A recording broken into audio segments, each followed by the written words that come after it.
The grand departure lounge of the spaceport was abuzz with excitement and chatter as passengers boarded the Star Voyager, Earth's first pleasure cruise into the deeper realms of space. Among the throng was Jake, a mid-30s engineer with a rugged charm, who was more accustomed to the guts of a ship than its gleaming passenger decks. He was overseeing the final systems checks, ensuring that the cruise would be a smooth one. "Looks like everything's in order, Jake," said Mike, his old college friend and now the ship's captain, clapping him on the shoulder. "Thanks to you, we're ready to make history." Jake grinned, wiping his hands on a rag. "Just doing my job, Captain. Can't wait to see what's out there beyond the usual routes." As they spoke, another key crew member approached, Sam, the entertainment director. He was a lively figure, always brimming with energy. "Gentlemen, if this cruise is half as exciting as the itinerary suggests, we're in for the ride of our lives." "Speaking of which," Jake said, glancing at a digital display showing their course, "we're about to enter uncharted space. Think the passengers are ready for a bit of adventure?" "They better be," Mike chuckled. "That's what they signed up for." The Star Voyager hummed to life, the powerful engines vibrating through the soles of their feet as they made their way to the bridge. The bridge was a hive of activity, with crew members busily preparing for departure. "Final checks complete, and all systems are green," announced Lieutenant Ava, the head navigator. "We're clear for launch." Mike nodded, taking his seat. "Initiate launch sequence." As the countdown began, Jake watched the viewscreen, where stars began to streak by as they accelerated into the abyss. The thrill of the unknown filled the air, palpable even among the seasoned crew. Suddenly, the ship shuddered slightly, an unexpected vibration that wasn't part of the normal launch procedure. Alarms didn't sound, but Jake's instincts told him something was off. "Report," Mike demanded, his voice calm but authoritative. Ava checked her readings, frowning slightly. "We've got an anomaly. Seems like we're being scanned by an external source." Before anyone could respond, the ship was enveloped in a brilliant light. The crew braced themselves, unsure of what was happening. The light faded as quickly as it appeared, replaced by the sight of several sleek, metallic vessels surrounding them. "We are being hailed," Ava said, a touch of concern in her voice. "On screen," Mike ordered. The main view screen flicked to life, showing a creature with a serene yet imposing presence. Its skin shimmered like the surface of a star, and its eyes held depths of intelligence and power. "I am Tsara of the Liroki. You have entered our space unannounced and with a ship type unknown to us. Explain yourselves," the being spoke, its voice carrying a melodic yet commanding tone. Jake stepped forward, sensing the importance of the moment.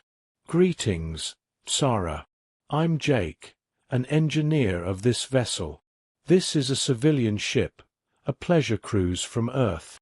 We mean no harm." Tsara looked intrigued but skeptical. "A pleasure cruise? Explain this concept." Mike joined in. "It's a journey for leisure and exploration. Our passengers are here to see the wonders of the cosmos, nothing more." The alien's gaze softened slightly, curiosity piqued. "Curious. We shall discuss this further. Prepare to be boarded for inspection." As the communication cut, the crew looked at each other, uncertainty mingled with excitement. This was not the kind of first contact they had expected, but it was too late to turn back now.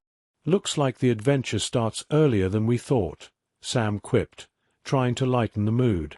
Jake nodded, feeling the weight of what was coming. "Let's show them what Earth has to offer." The Star Voyager floated silently in the void, encircled by the sleek, silver ships of the Liroki. Inside, the mood was tense but tinged with an air of excitement. Jake stood beside Captain Mike and Sam at the airlock, waiting for their unexpected guests to board. "So, what's the protocol for alien boarders?" Sam joked nervously, trying to cut the tension. "Just be yourself, Sam," Mike replied with a smirk. "But maybe a bit more diplomatic." The airlock doors hissed open, and Tsara, flanked by two of her aides, stepped onto the ship. Her presence was even more imposing up close, her eyes scanning the surroundings with an air of regal curiosity. "Welcome aboard the Star Voyager, Tsara," Mike greeted, extending his hand in a human gesture of goodwill, which Tsara observed curiously before mimicking. "Thank you, Captain Mike. We are here to understand your purpose and ensure the safety of our space," Tsara responded, her voice echoing slightly through the ship's corridor. "Of course," Mike nodded. "Jake here can give you a tour of our ship, explain its functions and our mission." Jake stepped forward. "I'd be honored. Right this way, please." As they walked through the corridors, Jake pointed out the various recreational facilities on the ship, the dining areas, entertainment lounges, and viewing decks. Tsara listened intently, her aides taking notes. "This concept of pleasure cruising is foreign to us. Liroki travels are purpose-driven," Tsara remarked as they entered the holodeck, where virtual reality allowed passengers to experience simulations of distant worlds. "We find that experiencing new environments, even virtually, broadens our understanding and appreciation of the universe," Jake explained. Tsara nodded thoughtfully. "A novel concept to experience for experience's sake. And these, are they all your species?" Jake laughed lightly. "Yes, all humans here. Though we come from different parts of our planet and have various backgrounds." "Interesting. And what is your role, Jake?" "I oversee the engineering team. We maintain the ship and ensure that all systems are running as they should." The tour continued to the bridge, where Ava was coordinating with her team to keep the ship stable despite its stationary position. "This is our navigation center," Jake said. "Lieutenant Ava, meet Tsara from Liroki." "Pleasure to meet you," Ava said, offering a nod of respect. Tsara surveyed the array of blinking lights and holographic displays. "You have achieved much to have built such a vessel capable of this journey." "Our technology has come a long way," Ava agreed. "We hope to learn more from encountering civilizations like yours." As the tour concluded in the ship's main lounge, Tsara's demeanor seemed to shift from official to mildly amused. "Your journey is indeed for pleasure. We have seen it with our own eyes now." Jake smiled. "And there's more to see. Tonight, we're hosting a gala dinner. We'd be honored if you would join us as our guests. It could be a good opportunity for our people to interact in a less formal setting." Tsara considered this, then nodded. "We accept. It will be beneficial to observe more of your cultural practices." As Tsara and her aides left to return to their ship, Mike clapped Jake on the shoulder. "Well done, Jake. Let's make sure tonight goes without a hitch. It's not every day we host aliens for dinner." Sam chimed in, "I'll get the entertainment team on it. We'll make sure it's a night to remember." With the alien visitors temporarily gone, the crew set about preparing for the evening. The ship buzzed with a new energy, part nervousness and part excitement, as they prepared to deepen their first contact into something resembling friendship, or at least mutual understanding. The Star Voyager was a flurry of activity as the crew prepared for the evening's gala dinner. The main hall was transformed with a display of lights and decorations that highlighted the best of human artistic creativity and technological prowess. "Mike, do you think they'll understand what a gala is?" Jake asked, adjusting a display that showed images of Earth's natural wonders. Mike watched as the crew set up the final touches. "Whether they do or don't, they'll appreciate the effort. It's about showing them who we are. Just make sure everything's perfect." "Understood, Captain," Jake nodded, then turned to Sam, who was coordinating the evening's entertainment. "Sam, let's run through the schedule one more time." Sam, with his usual flair, gestured grandly with his tablet. "We'll start with the welcoming speech by you and Captain Mike. Then, dinner will be served while the string quartet plays. I've selected music that's soft and should be soothing for our guests." "Sounds good. And the dance performances?" Jake inquired. "Those will be after dinner. Traditional dances from various Earth cultures. It's visual, should translate well even if our guests don't understand the history," Sam explained, scrolling through his notes. As the hour drew near, the Lirocki delegation arrived, led by Tsora, who now appeared more at ease in her surroundings. The crew greeted them at the entrance of the main hall, where Mike stepped forward to welcome them officially. "Good evening, Tsora and esteemed guests," Mike began, his voice clear and warm. "We are honored to share a piece of our world with you tonight through our food, music and dance."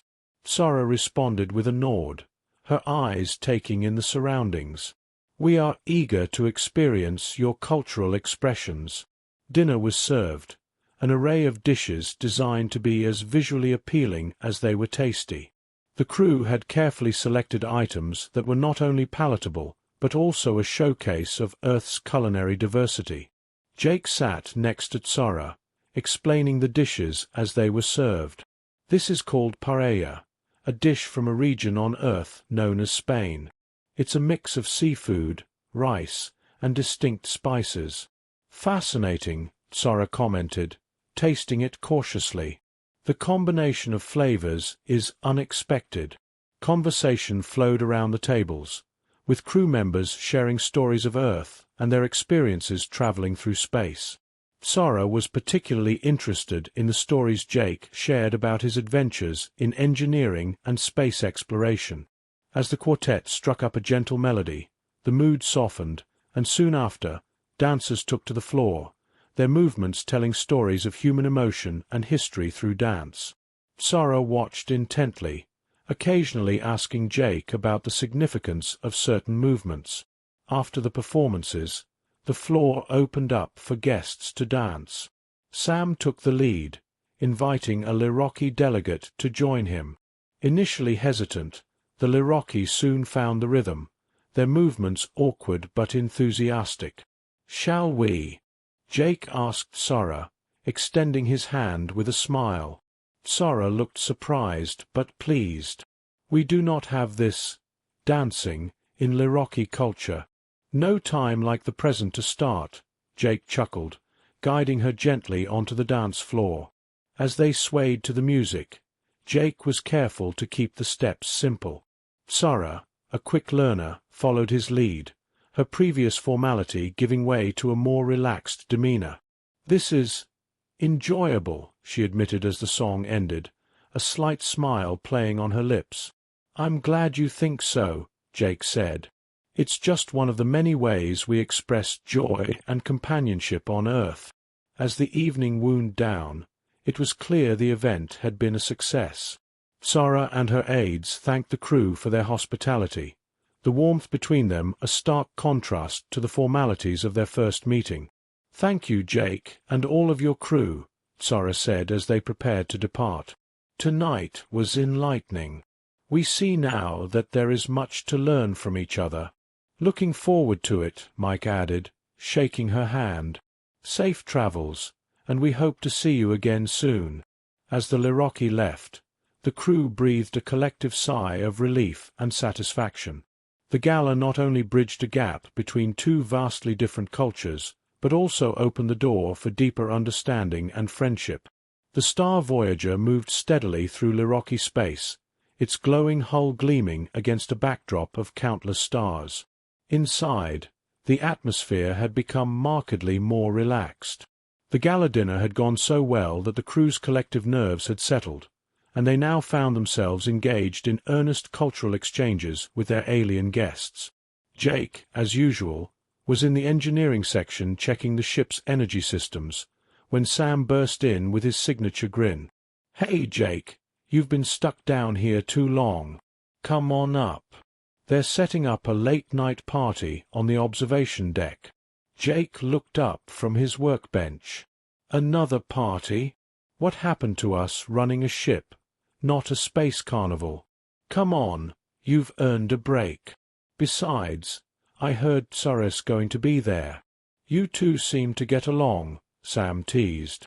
Jake sighed, but he couldn't suppress a slight smile. All right.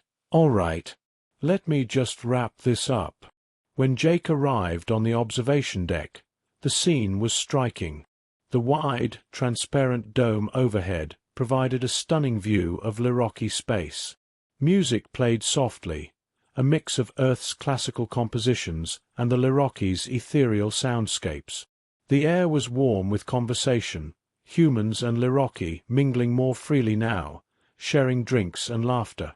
Sora was near one of the large, curved windows, quietly observing the stars. Jake walked over and stood beside her. Quite the view, isn't it? She turned to him, her expression unreadable but calm. It is. Your species' appreciation for the aesthetic of the cosmos is remarkable. He laughed lightly. What? Your people don't stop to take in the sights? Not in the way you do. Our voyages are focused on function, not leisure. This, she gestured at the dome and the gathering behind them, is unusual to me, but I can see its value. Jake watched her for a moment, then said, You know, a lot of us dream about what's out there. The more we see, the more we understand, and the more connected we feel. That's what this cruise is about.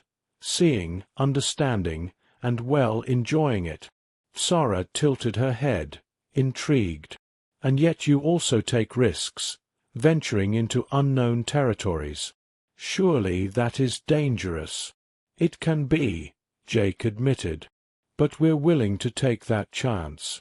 Exploration and discovery mean that much to us. She nodded slowly, and for a moment they stood in silence, gazing at the star-filled expanse. Sam appeared then, holding 2 glasses. Jake, Sora, you've been standing over here looking all philosophical. Here, take these. It's a special blend, earth fruit juices mixed with something the Liroki shared. Pretty good stuff.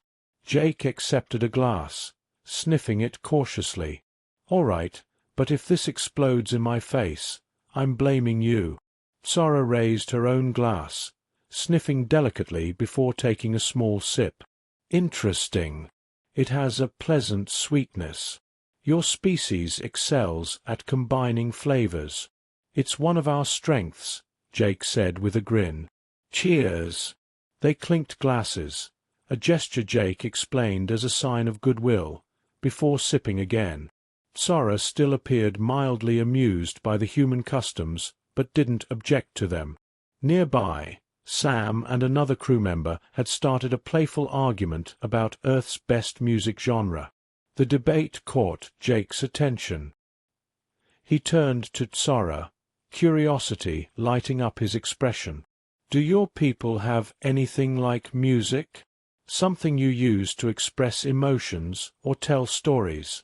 We do have sound arrangements, Sora replied, but they are typically used for meditation or cognitive enhancement, not for storytelling or emotional expression. Jake gestured toward the speakers. Well, that's a shame. This is a classic piece, Tchaikovsky. When you listen, it stirs something inside you. It can make you remember, dream, or even feel things you didn't expect. Sora considered this a form of emotional communication without words. Fascinating. She tilted her head, listening more intently as the music shifted to a sweeping violin melody. Her gaze softened, and a rare smile touched her lips. There is beauty in this, though I admit it is unfamiliar to me. Sometimes the unfamiliar is the best part, Jake said. Speaking of which, have you ever tried dancing? Dancing, Sora repeated, raising an eyebrow. It's another way we express ourselves. Movement in harmony with music. I could show you, if you're up for it. Sora hesitated, but curiosity won out. Very well. Show me this dancing. Jake took her hand gently, guiding her to an open area near the center of the deck. The music shifted again, slower and more melodic. He showed her the basic steps, taking care not to rush her. Sora followed his movements with careful precision, her natural grace allowing her to pick it up quickly. "There you go," Jake said, smiling as they moved in a gentle circle. "See? Not so bad. I must admit, it is different, but not unpleasant," Sora replied, her voice softer than usual. As they danced, a few crew members looked on, some smiling, others taking note of the quiet understanding growing between the human engineer and the Lirocki diplomat. When the music finally ended, Jake stepped back and bowed slightly. "That was dancing, Sora. What did you think?" "I think," she said with a faint smile, "it is something I would like to experience again." Jake nodded, his grin widening. "I'd be happy to teach you more. But first, how about another one of those fruit juice mixes? On me." As they walked back toward the others, the stars above shimmered brighter than before. Jake didn't know what the future held, but he knew one thing. This was the beginning of something extraordinary.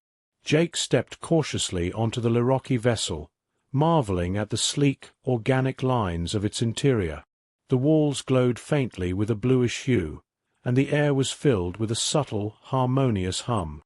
Standing beside him, Sora watched his reactions carefully, a small smile playing on her lips. "You seem impressed," she remarked, leading him deeper into the ship. "Well, yeah," Jake admitted. "This is unlike anything I've seen. It's not just the technology, it's the way it all flows together. It's beautiful." Sora tilted her head slightly. "Your people do not design their vessels for aesthetic harmony?" "We do, but it's different," Jake explained. "Function comes first. Aesthetics are more of an afterthought. This," he gestured to the seamless corridors, "feels like it's all part of the same thing. Like the ship's alive." "In a sense, it is," Sora replied. "Our vessels incorporate organic materials that adapt and respond to their environment. It allows them to function more efficiently and maintain balance." Jake stopped and ran a hand lightly along the glowing wall. "Balance. That's something we're still working on. Most of the time, it's just about pushing the limits." Sora studied him for a moment. "Pushing limits can be valuable, but it can also lead to instability. Perhaps there is something we can learn from each other." Jake nodded. "That's what I'm here for. To learn." She smiled faintly. "Come. I will show you my homeworld." They continued down the corridor to a wide observation chamber, where the view shifted as the ship aligned itself for the journey. Jake took a seat near the large, curved window, his eyes widening as the stars outside blurred into streaks of light. "I've been through faster-than-light travel before, but this is something else," he said. "No shuddering, no vibrations, just smooth as glass. Our propulsion systems are designed for minimal disruption," Sora explained. "Comfort is as important as speed. I thought your people valued comfort on these pleasure cruises." Jake chuckled. "We do, but it's more about the destination. Sometimes the journey can get a little bumpy." "Then I hope you will find our world worth the journey," she replied. As the ship slipped through the void, Jake and Sora sat side by side, discussing the differences in their approaches to exploration and technology. They traded stories. Jake shared tales of the earliest human space missions, the challenges of living on Mars colonies, and the first interstellar probes. Sora, in turn, described the Lirocki's history of peaceful expansion, their long-standing commitment to sustainable exploration, and the intricate interplay between their natural environment and their advanced technology. When they finally arrived, Jake was unprepared for the sight that greeted him. The Lirocki homeworld was a symphony of color and form, with cities that appeared to grow naturally from the landscape. Towering structures of shimmering crystal intertwined with lush vegetation, and rivers of light flowed through the streets, casting a serene glow. "This is incredible," Jake whispered as they descended toward the surface. "It's like a living work of art." Sora smiled. "Welcome to Lyrak."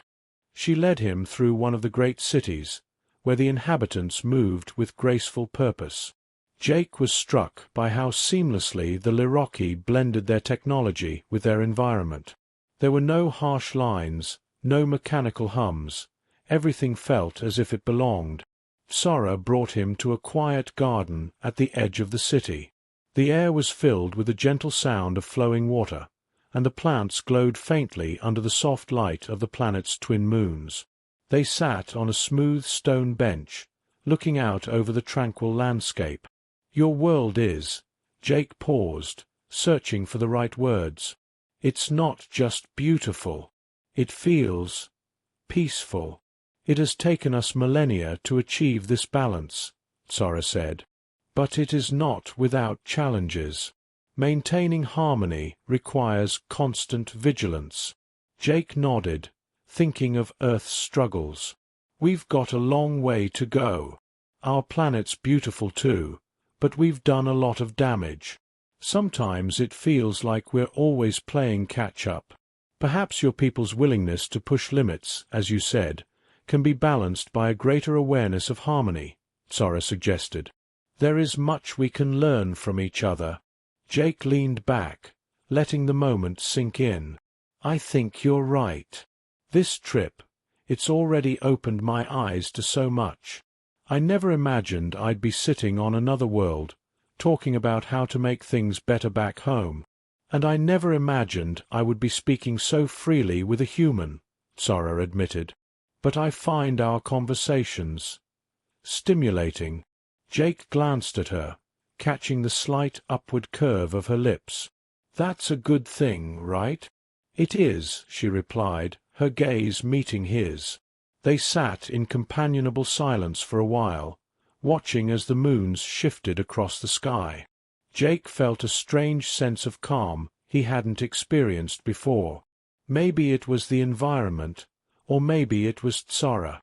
Either way, he knew this journey was going to change him, and maybe even Earth, forever. As the Star Voyager resumed its journey, Jake found himself spending more and more time with Sora. Their connection had deepened over the days spent exploring Lyrak and sharing stories about their respective worlds. Yet, as they grew closer, not everyone on board was comfortable with this budding relationship. It started subtly sideways glances from human crew members, whispered comments in the corridors. Jake tried to brush it off, focusing on his work and his conversations with Sora. But soon, the unease became harder to ignore. "You know they're talking about you," Sam said one evening as he and Jake worked on a maintenance panel near the engine room. "Some folks think you're getting a little too friendly with her." Jake frowned. "She has a name, Sam. Sora. And since when is talking and spending time with someone a problem?" Sam leaned against the bulkhead, crossing his arms. "It's not just talking. People see you and her walking around, sitting in the observation lounge late at night. They're not used to it. You're the chief engineer, Jake. They expect you to stick with your own kind." "Stick with my own kind?" Jake snapped, his voice sharp enough to make Sam step back. "She's our guest, Sam. We're supposed to be building bridges, not walls." "I'm just telling you what people are saying," Sam replied defensively. "You know how crew politics can get. You and Sora." "What about me and Sora?" a melodic voice interrupted. Both men turned to see Sora standing in the doorway. She looked between them, her expression calm but curious. "We were just, talking about crew morale," Sam said quickly, his face reddening. Sora stepped into the room, her luminous gaze fixed on Jake. "Is there an issue I should be aware of?" Jake hesitated, then shook his head. No issue. Just a misunderstanding. Sam muttered something about needing to check another panel and quickly left, leaving Jake and Sora alone. Is there truly no issue? Sora asked, tilting her head slightly. You seem troubled. Jake sighed and rubbed the back of his neck. Some people don't get it. They see us talking and think it's unusual. I see, Sora said softly. If my presence causes discomfort, I can limit my interactions with you. No, Jake said quickly. That's not what I want. And honestly, I don't care what they think. I didn't expect this to be so complicated. Sora's gaze softened. In my society, individuals are free to form connections regardless of external opinion. But I understand that your culture may not be the same. Jake shook his head. We like to think we're open-minded, but sometimes old habits die hard. She studied him for a moment, then placed a hand lightly on his shoulder. Your courage in seeking understanding, even when faced with opposition, is admirable. Jake felt a warmth spread from where her hand rested, and he offered a small smile. Thanks, Sora. That means a lot. Their moment was interrupted by the ship's intercom crackling to life. Jake, report to the bridge. Captain wants to see you. Jake sighed and gestured toward the exit. Duty calls. I'll catch up with you later. Sora nodded. I hope the conversation goes well. As Jake walked toward the bridge, he wondered what Mike could possibly want. He entered the command center to find the captain standing near the main console, arms crossed, his expression unreadable. You wanted to see me, Mike? Jake asked.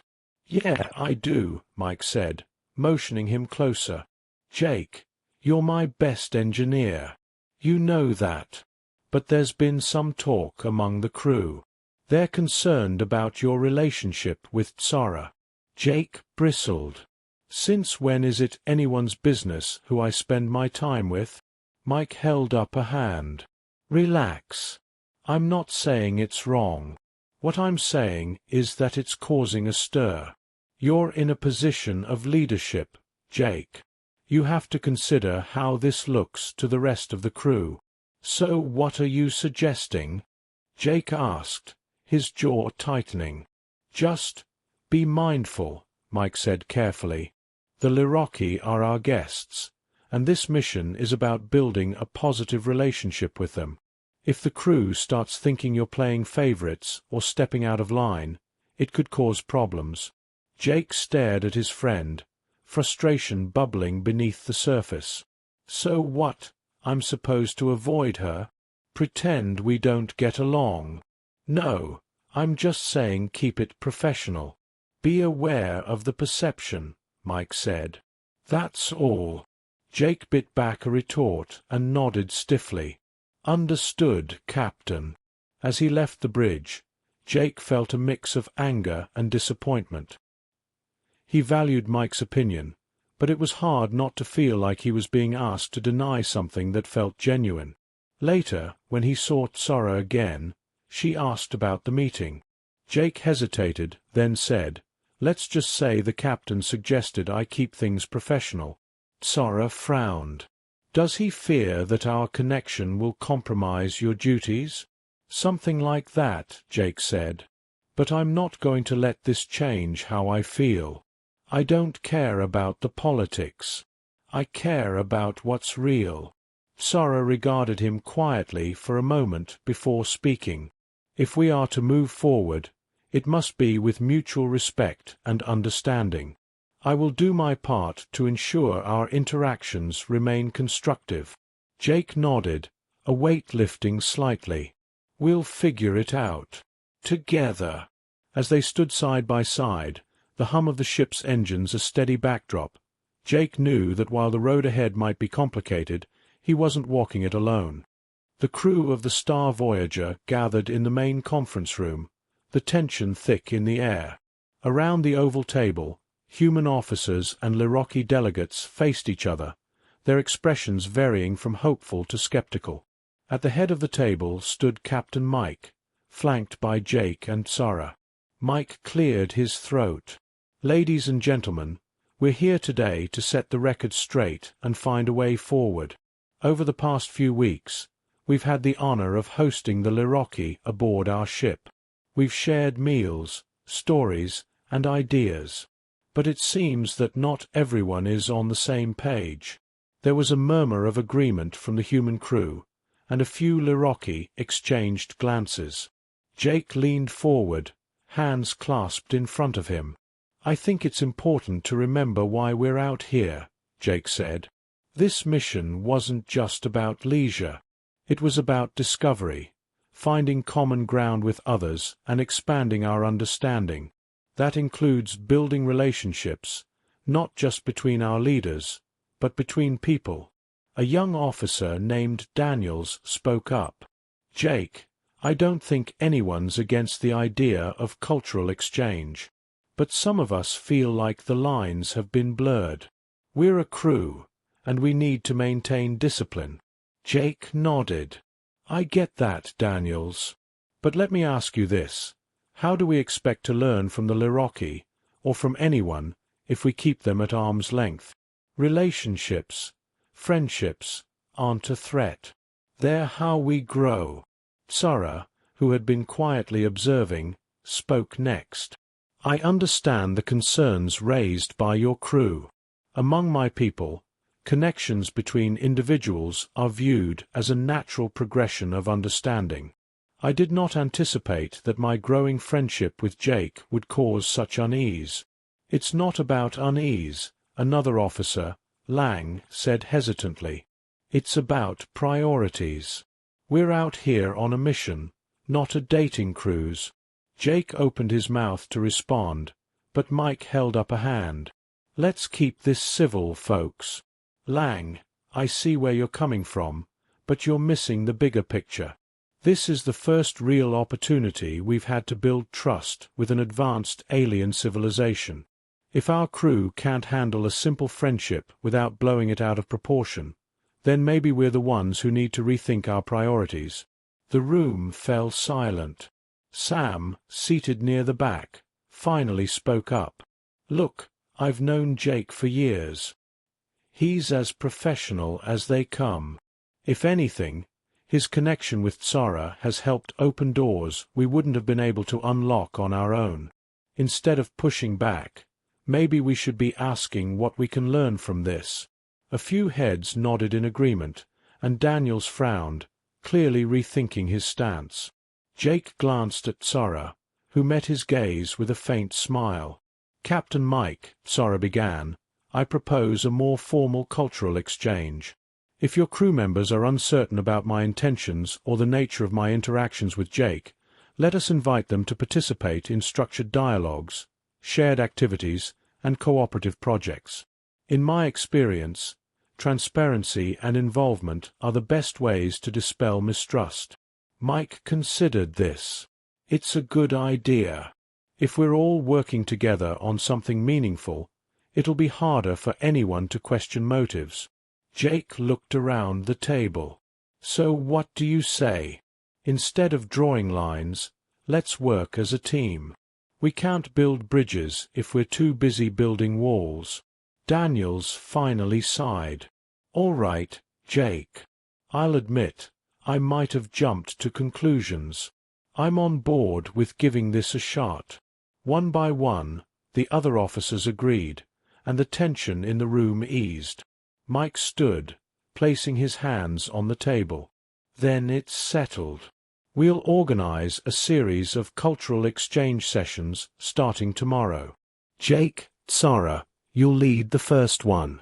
Let's show everyone that we're stronger together."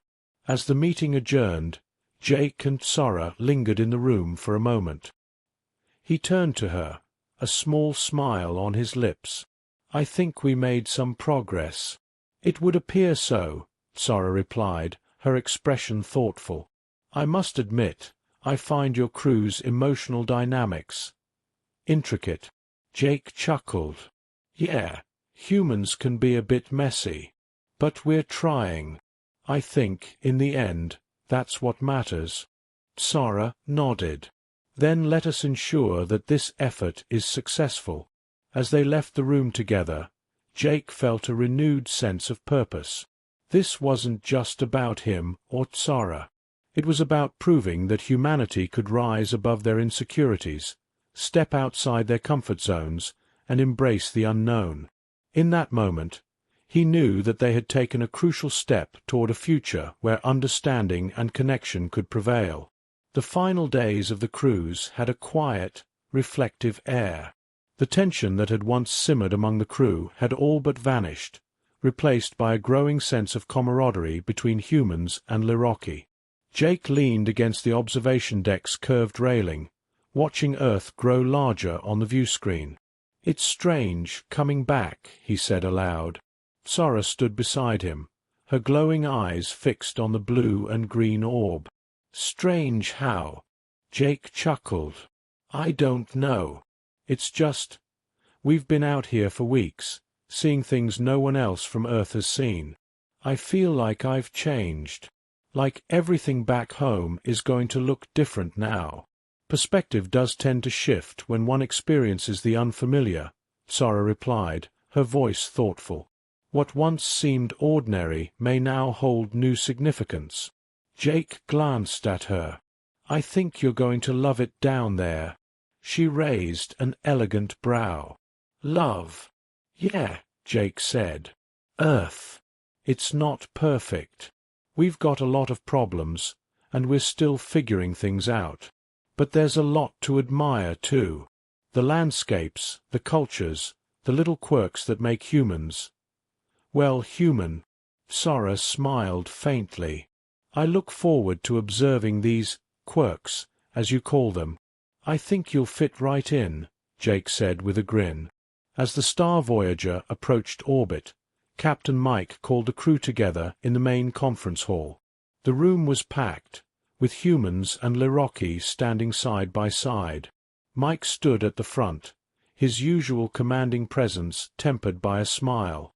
"We're about to complete our first interstellar pleasure cruise," he began. "It wasn't always smooth sailing, and we definitely faced some unexpected challenges. But what we've accomplished out here, together, is nothing short of remarkable." There was a smattering of applause, and Mike continued. "I want to thank everyone aboard this ship, human and Liroki alike, for their dedication, patience, and open-mindedness.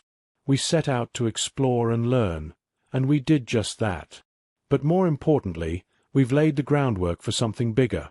Partnerships, friendships, and a new chapter in our journey into the cosmos." He gestured toward Jake and Sara.